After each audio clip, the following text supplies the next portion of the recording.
Effective Child Protection is a development by Gwyneth's Children's Services to improve the way we protect children from abuse.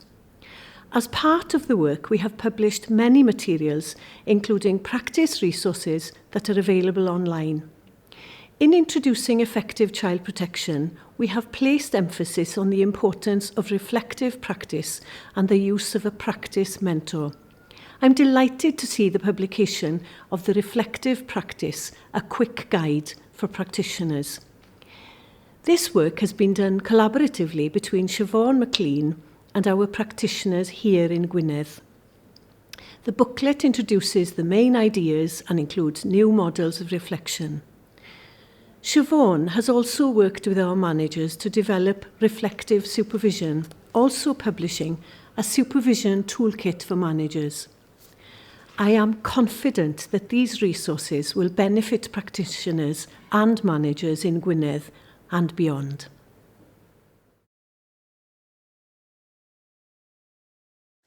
One of the elements we've developed as we introduce effective child protection into practice has been our reflective practice skills.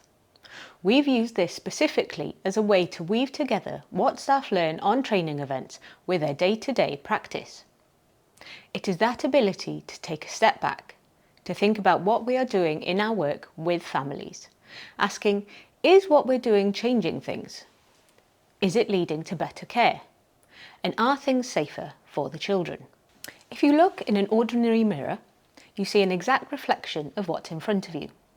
If you reflect on practice, what you see is what it could be, a picture that's better. It's a deliberate exercise of stepping back from what you're doing, an opportunity to think and rethink your practice. It's a way of challenging yourself about what you do and about what you know. It can help you organise your experiences, work on some problems you face, or even step back and consider how you think and make sense of things now.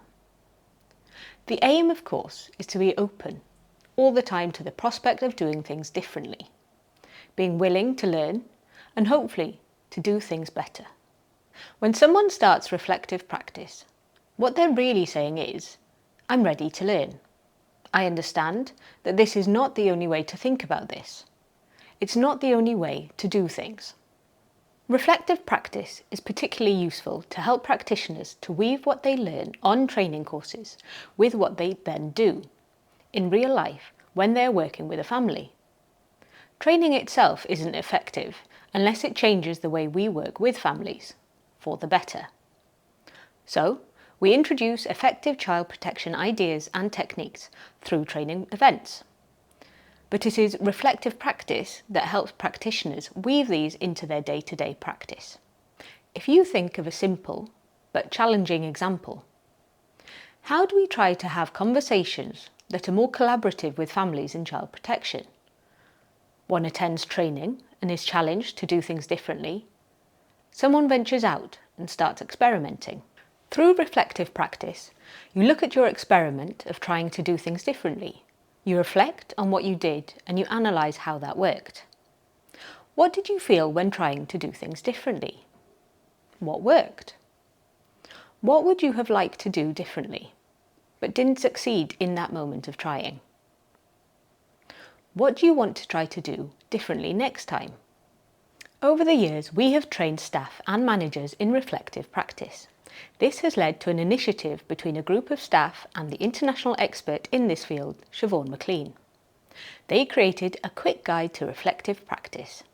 It explains what it is, why is it important, and how do you do it. It also introduces some models of reflection, but it goes beyond that.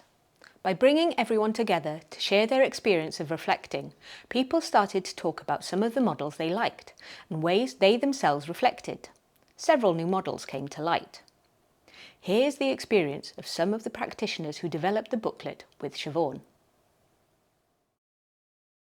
When I was asked to be part of this work, I was really looking forward to it. No one was really sure how it would work out. Well, certainly nobody thought we'd end up creating new models ourselves. Initially, it was an opportunity to take stock. What did everybody think reflective practice was? And why was it important? Well, I think that reflection is a vital part of the social worker's role, and it shapes and influences so much of the work we do. We use so much of ourselves in this work, working with people and their emotions. And child protection is, probably a more emotional one than any other, don't you think? You need to be really aware of what you do, how you do it, and how you say things, and how you feel. How you frame things, influences that. Reflective practice helps to see these things, which can otherwise be invisible to you. Yeah, I thought it was great to meet other workers who felt the same. I think that's what I liked best, working with a group of other people to look at reflecting really widely and having that chance to revisit different models of reflecting. And we then developed new models together. And this felt like a very positive contribution. Children's Services in Gwynedd have invested a lot to support staff and managers to develop their understanding of reflective practice and how to do this practically. So being part of this work felt like a really positive step to put reflection at the heart of what we do. I think after we finished, it also showed me that it's possible to create new models. And we shared some ideas about, how to do that. This was something that I owned, something that worked really well for me. Yeah, Siobhan initially spent one session looking at different existing reflection models and looking at the difference between process models of reflection and component models.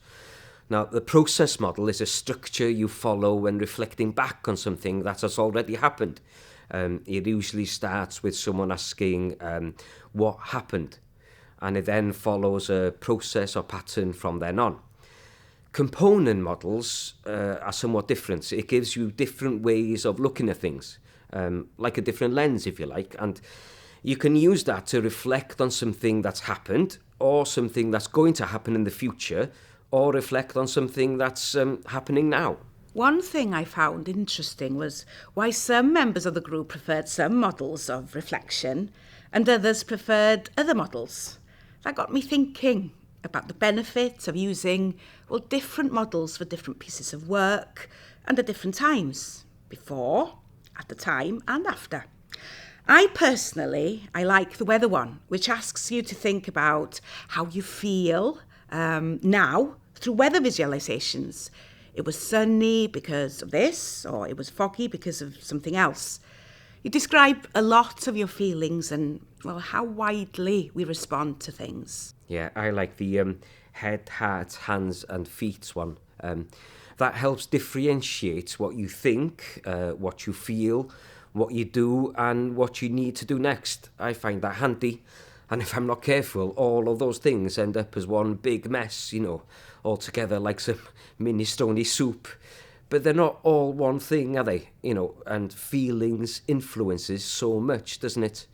I remember, I think I shared this, how I used it after attending a child protection visit and not noticing how scared I felt and how that influenced what I thought was happening and what I said. Yes, I can see that. I found that difficult when trying to work in a more collaborative way. It's hard when you've got other things going on in your head. I felt scared when a parent starts shouting. Or sometimes you see the kids, they're neglected and things don't change quickly enough for them. Sometimes you're angry, frustrated another time. You notice these feelings more and more as you develop your awareness. And, getting frustrated is good for nothing when it comes to working effectively with a family. Yeah, and that's a good example of what they call reflecting in the moment, isn't it? Or reflection in action, which is noticing what's happening to you at the time and then being able to change the course of the conversation. Was it you who came up with a jigsaw model? I like that. Yes. I think it's interesting trying to understand how people get to where they are. Our lives are so complicated, aren't they? And the way we respond to things depend on so many factors. You got things like your society, the support networks we have, your economic situation, your past, what you believe in, your values. It's like a jigsaw with a lot of pieces. But as a reflection model, it offers a lot of other things. if you think about how we assess a family and understand their situation, okay, so there are 4 corners to a jigsaw, but maybe you're never going to know what those are to someone. What I mean is what's important to them, what holds them together. You don't know how many pieces there are even. You don't know if you'll ever get all the pieces in front of you. And maybe you only focus on a tiny little piece of the picture and don't know about the rest of it. And I feel like when I usually assess, I have no idea what the picture on the box is going to be. And it raises questions such as, what do you know? What don't you know yet? And what do you know you don't know? One thing that often happens is that the jigsaw we create, it's only a small piece of one that's supposed to be much bigger. And you have to make a decision, based on that's the only piece you can finish. But you don't have time to do any more assessing. And that makes me think a lot. It's really sobering. Yeah, it is. And it's interesting, isn't it? We all think differently. Although we talked about different ones, Siobhan was quite keen that we experimented with trying others instead of sticking with what you like. Yeah, and that's happening to me now in supervision. Siobhan has been working with my manager and they're using a supervision toolkit she's developed with them. She encourages them to try out different ones each time. I get a pre-supervision handout and a request to bring something to supervision and practice using the technique. I can see how that can be a good thing. Otherwise, somebody would tend to use only the ones they're used to, thinking in the same way and, getting stuck. Yeah, since doing the work with Siobhan and all of you, I've become more demanding in supervision. I now expect supervision to be more reflective and that we do more than just discuss cases and check that things have been done. It's always hard, but I do get a lot more out of supervision like that. That's happened because of COVID, hasn't it? I like the idea of moral injury, that feeling that the work you do has broken some of your moral rules and principles, making you do things that you believe is wrong or unfair. For me, going out to do visits, wearing PPE through COVID, it was really difficult. Still seeing children when many other agencies, had stopped visiting. I felt really alone, in a hopeless desert, wearing a mask, talking behind a screen. Well, the children, they couldn't see your mouth, they couldn't see you smile or when you laughed. And going to court on Zoom whilst you're sitting in your bedroom at home alone without your manager's support and the rest of the family, sitting downstairs watching telly. So surreal. And that seems to be the message, that reflective practice and reflective supervision is one way to try to help people heal and get over that kind of trauma, because you're encouraged to question things and to think about things in a different way. And that's a healthy thing. What do you think? I think this reflective work, understanding yourself better, is key to our ability to work with people. It's the right move, isn't it? It makes sense. I understand quite well how the mentoring sessions and the use of reflective practice help you integrate what you learn on a course. Well, you talked about using collaborative conversations in child protection. Well, it isn't easy, is it? But it's a lot easier when you're, experimenting and talking to someone afterwards and preparing for the next time. I had a lot of help with using Steps to Change. It brought the ECP course a lot more alive for me. I think when you stand back, you see that reflective practice shows up in a lot of places, in mentoring, supervision, in conversations with co-workers.